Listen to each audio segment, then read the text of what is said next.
আমেরিকায় গিয়া ওখানে বসে বসে সে কলকাঠি নাড়তেছে। আমরা দীপজল ভাইকে চাই, কিন্তু সেইটা যদি সে মনে করে টাকা দেওয়া হয়েছে তাহলে তো সে আরো বেশি টাকা দিছে। শিল্পীদের বদনাম হচ্ছে, রাস্তার লোকেরা আমাকে দেখলে বলে ওই যে যাচ্ছে অমুকের ক্যান্ডিডেট। নিপুণের এই যে মামলা খেলা, এটা আসলে কিভাবে দেখছেন একজন শিল্পী হিসেবে? আমি খুব খারাপ দেখতেছি, কারণ নিপুণ 2 বছর ছিল।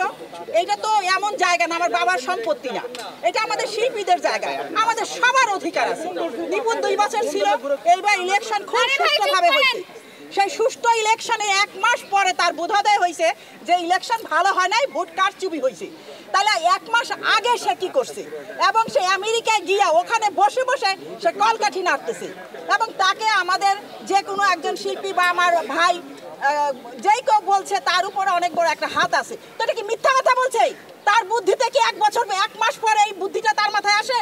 হ্যাঁ, সে 1 মাস পরে আসছে, তার ইলেকশন ঠিক হয় নাই, সেইটা যে না রিড করছে, তো এটা তো আমরা মানবো না। আমরা দীপজল ভাইকে চাই। আমাদের সমিতি যেভাবে চলবে, আজকে 2 বছর নিপুণ চালাইছে, আমাদের সমিতির কোনো উন্নতি হয়নি।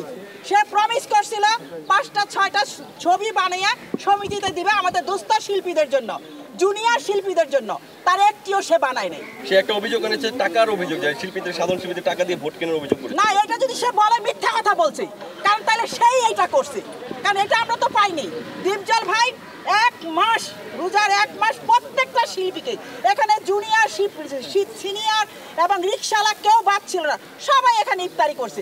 যাওয়ার সময় হয়তো যাদের কনভেন্স নাই, গাড়ি ভাড়া নাই, তাদেরকে সে 200-500 টাকা দিছে, কিন্তু সেটা দীপজল ভাই দেয় নাই, লোকজনে দিছে।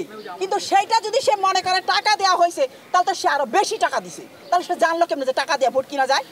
এই গদি ছাড়া মানে কি তার সে জিরো হয়ে যাবে, সেই জন্য সে এইটাকেই আঁকড়ে ধরে বসে থাকবে। আর আমরাও এটা চাই না। আমরা চাই আজ থেকে 20 বছর আগে, 30 বছর আগে আমাদের সমিতি হওয়ার পরে যেভাবে আমাদের সমিতি চলছে, সুষ্ঠুভাবে পরিষ্কারভাবে। আমরা শিল্পী, সেও শিল্পী, আমরা সবাই এক, দিন শেষে আমরা সবাই একসাথে থাকবো। কিন্তু এইভাবে মারামারি ফাটাফাটি করে আমাদের সমিতি চলবে না। এতে কি হচ্ছে, আমাদের ফিল্মের, আমাদের শিল্পীদের বদনাম হচ্ছে। রাস্তার লোকেরা আমাকে দেখলে বলে ওই যে যাচ্ছে অমুকের ক্যান্ডিডেট, ওই যে অমুকে যাচ্ছে ভোট দিতে। এটা তো আমি শুনবো না, কারণ আমরা পর্দার ভিতরে থাকবো। আমরা এমনিই তো পর্দার বাইরে গিয়ে শুটিং করি, তারপরেও যদি আমাদের এইগুলা বাইরের লোকেরা জানতে পারে আমাদের সম্বন্ধে কি হয়, কি ধারণা হয়, আমরা এটা চাই না।